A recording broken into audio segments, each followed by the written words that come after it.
You will hear a number of different recordings and you'll have to answer questions on what you hear. There'll be time for you to read the instructions and questions, and you'll have a chance to check your work. All the recordings will be played once only. The test is in 4 sections.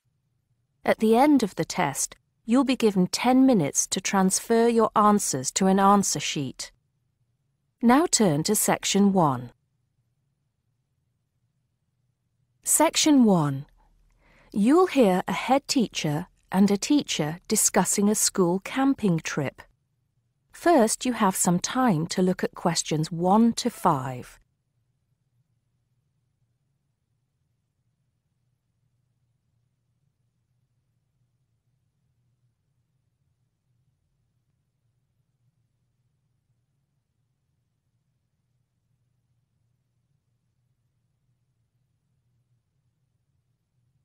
You'll see that there is an example which has been done for you.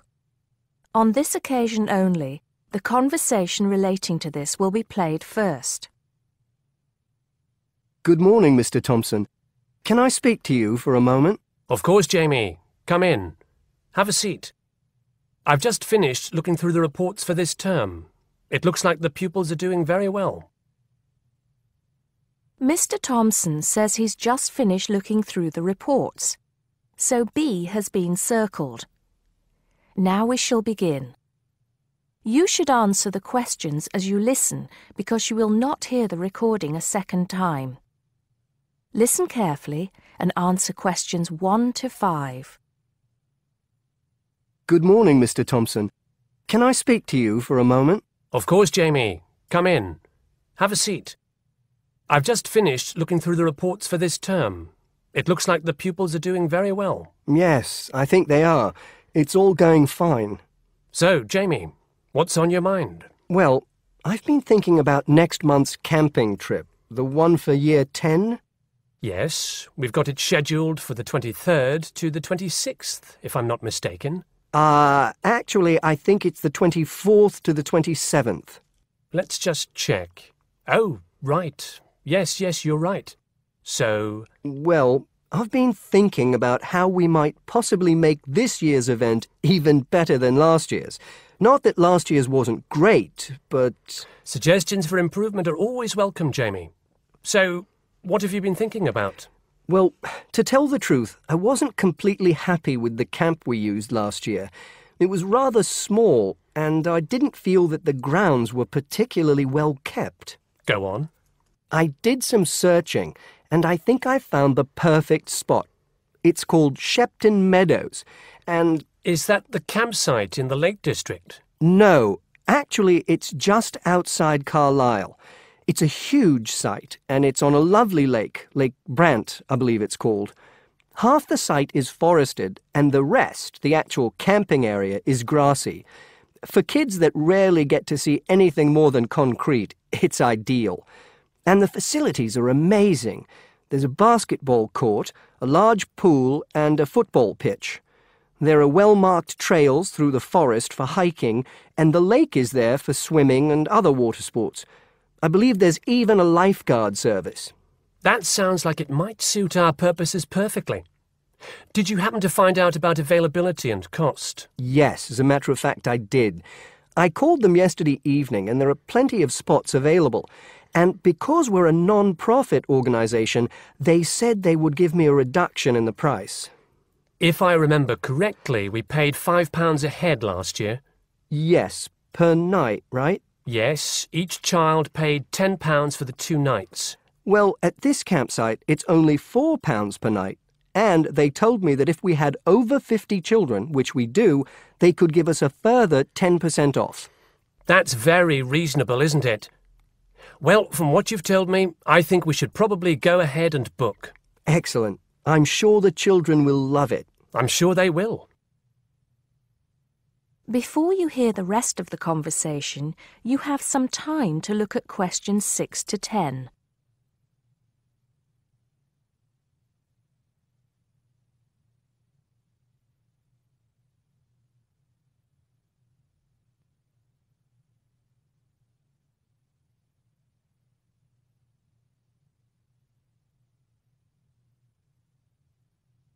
Now listen and answer questions 6 to 10. Now, Jamie, have you given any thought to an itinerary by any chance? As a matter of fact, I have. Wait 1 second. Yes, here it is. I've made a few notes. Okay, so, now, these are just ideas, of course. Yes, go on. Let's hear what you've got. Right. We time it so that we arrive at the camp around 7 on Friday evening. It'll still be light then, and we'll have plenty of time to set up camp and get ourselves settled in. At 8, we could have a barbecue, hamburgers and hot dogs, something that's nice and easy to prepare. And that children love. Yes. Then, lights out would be at 9:30, so the children will get a good night's sleep and be up bright and early at 7 on Saturday morning. Breakfast would be at 7:30, an hour's hiking from 8 till 9, and then a couple of hours at the lake. That would take us up to 11. I think that an hour of free time would then be in order. Let them have a chance to explore a bit on their own, Yes, great idea. And then? Let's see, a picnic lunch at 12, and then sports in the afternoon till 4. Another swim until 5, and then supper. After clean-up, around 6:30, we could have a talk-back session, where the children get a chance to discuss their day and anything else they might have on their minds. Then a campfire and sing-along at 8, back to the tents at 9:30, and, well, that takes care of Saturday. Excellent. That would certainly keep them busy. What about Sunday? Sunday, right. As on Saturday, same wake-up and breakfast times, and then I thought we could go on a bit of a day trip. There are some caves about an hour's walk from the camp, which I thought the children might find interesting. We could leave at 8, which would mean we'd get to the caves at 9. They could explore for a couple of hours, and we'd head back at 11. 12 o'clock would see us back at the meadows. An hour's swim, and then lunch at 1. Then we could have organised games in the afternoon until supper at 5. It would take us an hour to clean up our sites and pack up. We'd be on the buses at 6 and all set to head back into the city. Well now, you've certainly put a lot of thought into this, Jamie, and it's paid off. I think it sounds wonderful. I can't think of a thing that needs to be changed. Let's go for it. Brilliant. I'll get the itinerary printed up and put it up on the notice board this afternoon. That is the end of section 1. You now have half a minute to check your answers.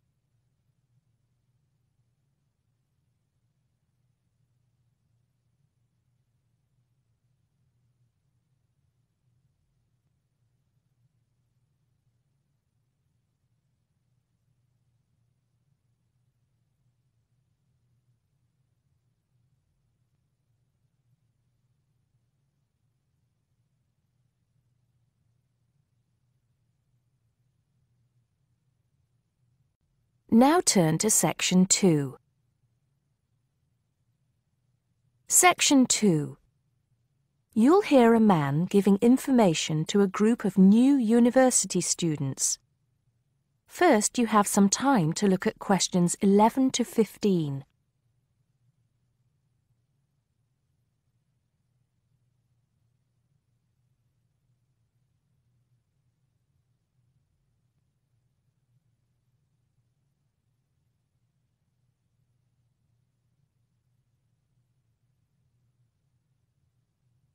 Now listen carefully and answer questions 11 to 15. Good morning, University of Radstock students, and thank you for coming out today. As some of you may already know, my name is Scott Barnes, and I am the director of the Student Services Office here at the university. I'm here today to give you some information about what Student Services has to offer you. To begin with, let me just say that I feel that our office will play an important role in the way that all of you will experience your time here at Radstock as students. Primarily, our center is geared towards providing answers to any questions you may have. Because all of our reception staff are currently enrolled as students at Radstock, we feel that we're in an excellent position to deal with any issues you may face during your time here at the university. As I said earlier, the Student Services Office is mainly a place where you can have your queries answered. However, the office is more than that.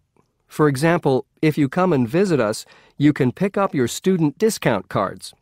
Now, with these cards, which come at no additional cost to you, you can take advantage of reductions of up to 40% on all forms of public transport in the city. In addition, the cards are honored at many shops and restaurants in the area, giving you the chance to save up to 35% off food, beverages, and other purchases. Our office is also the place you should visit if you would like to get involved in any of the 30 different clubs and societies available at Radstock. Come in any time between 10 and 3 on weekdays and sign up to become a member of the university choir or orchestra, the drama or debating club, the university trivia team. The list goes on and on. For new students, I cannot stress enough how vital it is to participate in the non-academic side of university life. Yes, we are here to work hard and do our best at our studies, but student life is also about having fun and meeting like-minded people. So, bearing that in mind, make sure that you get involved and enjoy yourselves. Before you hear the rest of the talk, you have some time to look at questions 16 to 20.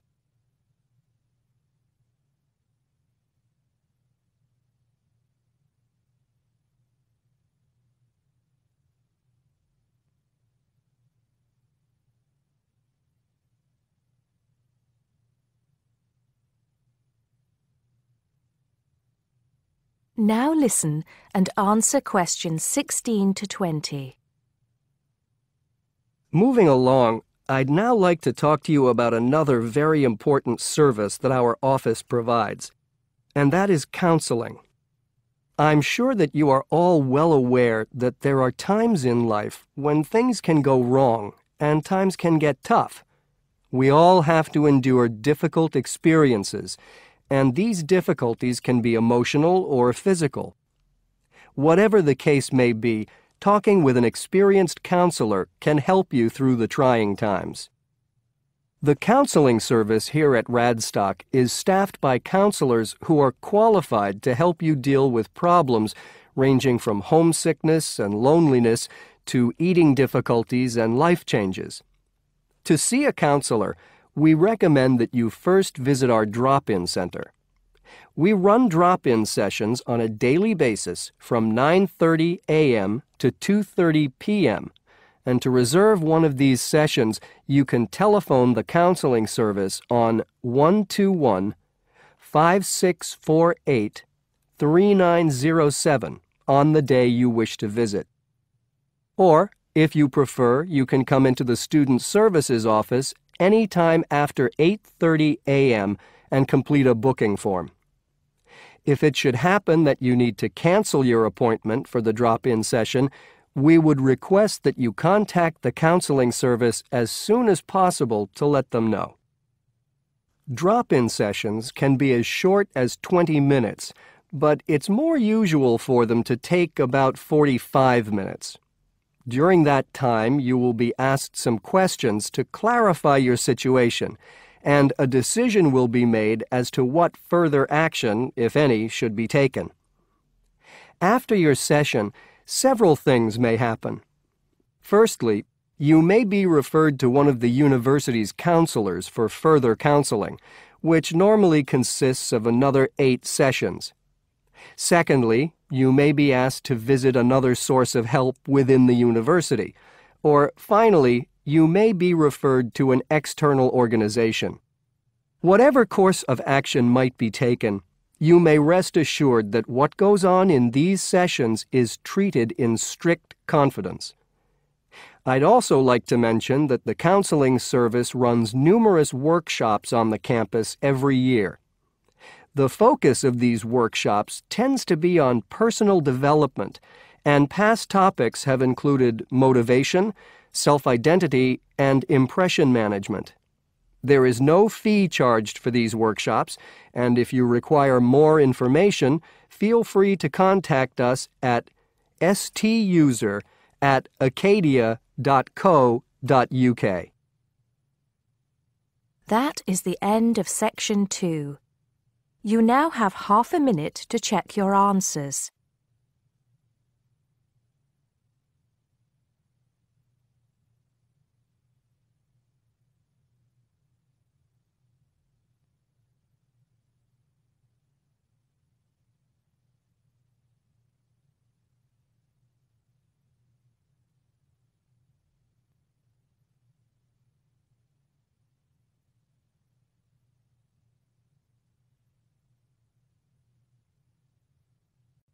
Now turn to section 3. Section 3. You'll hear a tutor and a student talking about the history of the scientific method. First, you have some time to look at questions 21 to 25.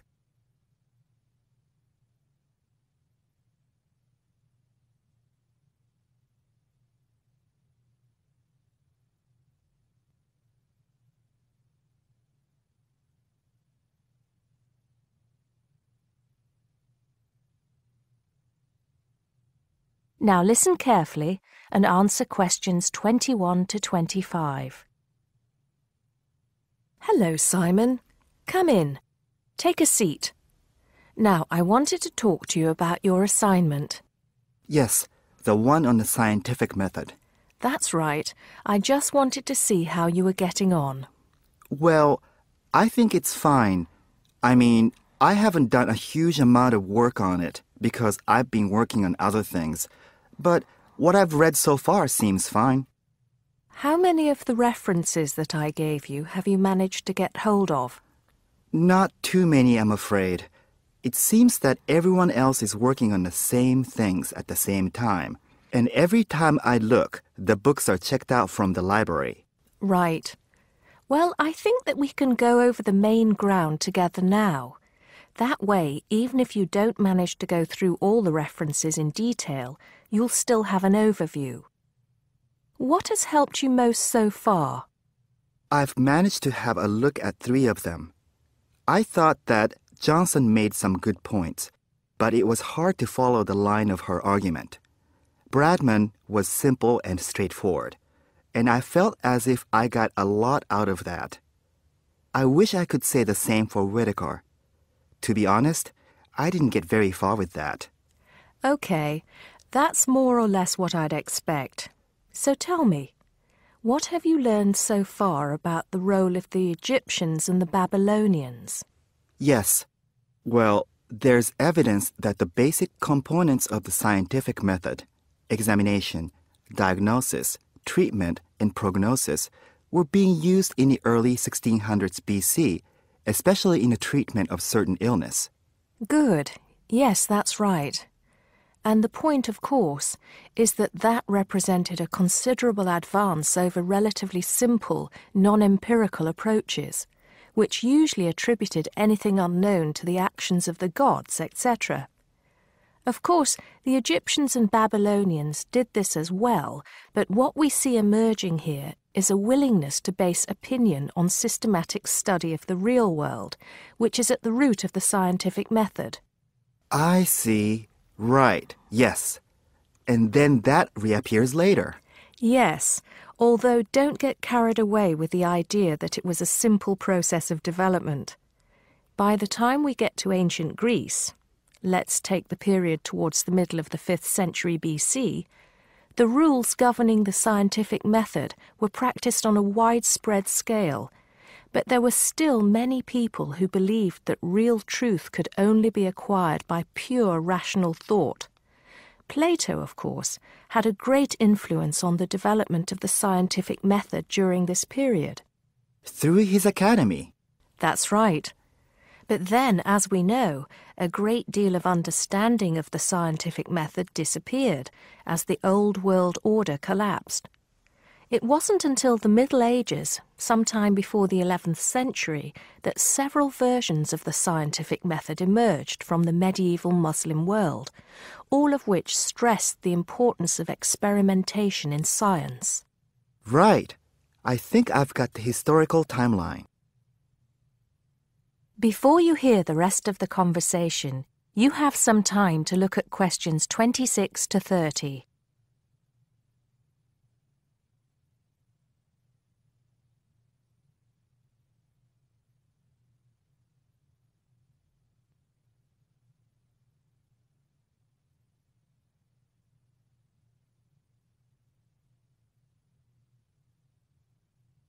Now listen and answer questions 26 to 30.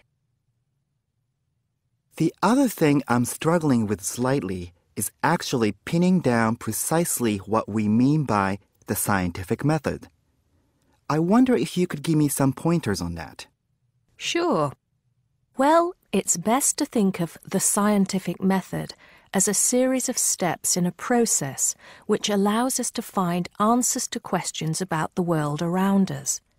So the first step is to identify the problem.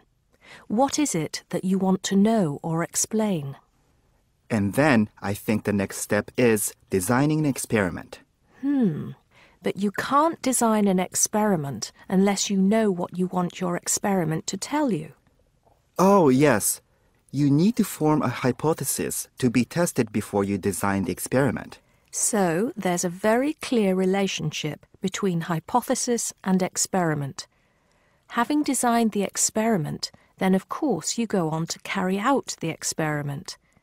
The particular procedure you follow, the protocol, will differ from experiment to experiment, but the underlying principle is the same. You analyze the data from the experiment in order to confirm or disprove your hypothesis. Assuming the experiment is accurate. Oh yes, if there's anything unusual about the data, or if the results are at all surprising, then you need to ask yourself whether the experiment could be flawed and whether the data could be unreliable. If the answer is yes, then it may be necessary to modify the experiment and go through the process again. So, once you have reliable, valid results, then the final step is to communicate them. The wider scientific community needs to know about the results, and publication in journals is the accepted way. Okay, I think I've got the basics. It's going to get more complicated as we begin to look at some people who have criticized the scientific method. So you need to make sure that you understand things up to this point. Let me know if you have any further problems with it. That is the end of section 3. You now have half a minute to check your answers.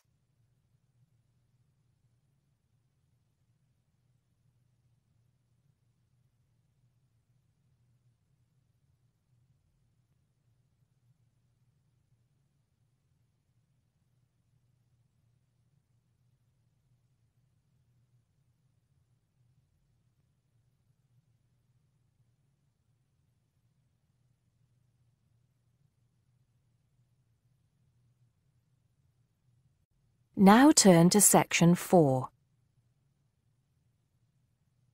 Section 4. You'll hear a teacher talking about several British art galleries. First, you have some time to look at questions 31 to 33.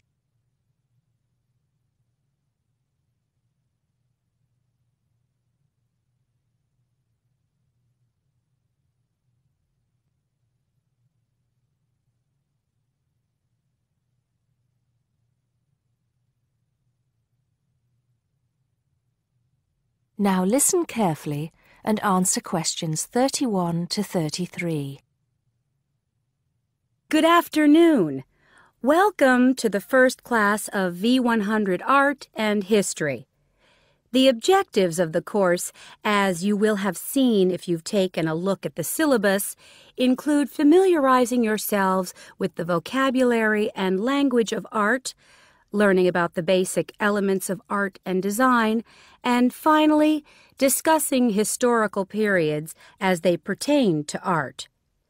The course will also give you the opportunity to visit some of the many galleries and museums that Britain has to offer.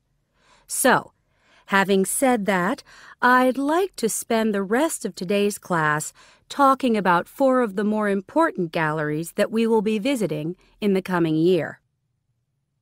As most of you already know, or at least I hope most of you know, there are 4 Tate galleries in all. To begin, I'd like to tell you a little bit about the Tate Modern. Tate Modern is located in a very busy part of London called the South Bank. It's close to 2 world-renowned tourist attractions, St. Paul's Cathedral and Shakespeare's Globe Theatre.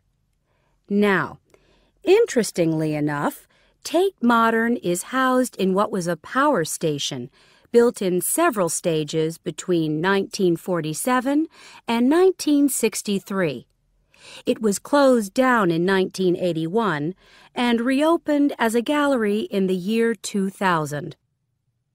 Tate Modern consists of 5 levels, with the Tate collection being shown on the 3rd and 5th levels. On level 2, the works of contemporary artists are exhibited, while level 4 is used for holding large temporary exhibitions. Since this museum opened, it has become a popular spot for both Londoners and tourists alike. And believe it or not, it doesn't cost anything to get in to see the collection displays.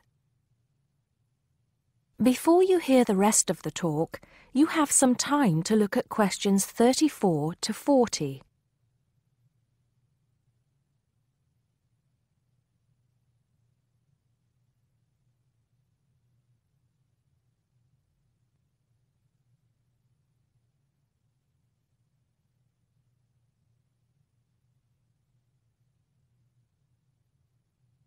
Now listen and answer questions 34 to 40.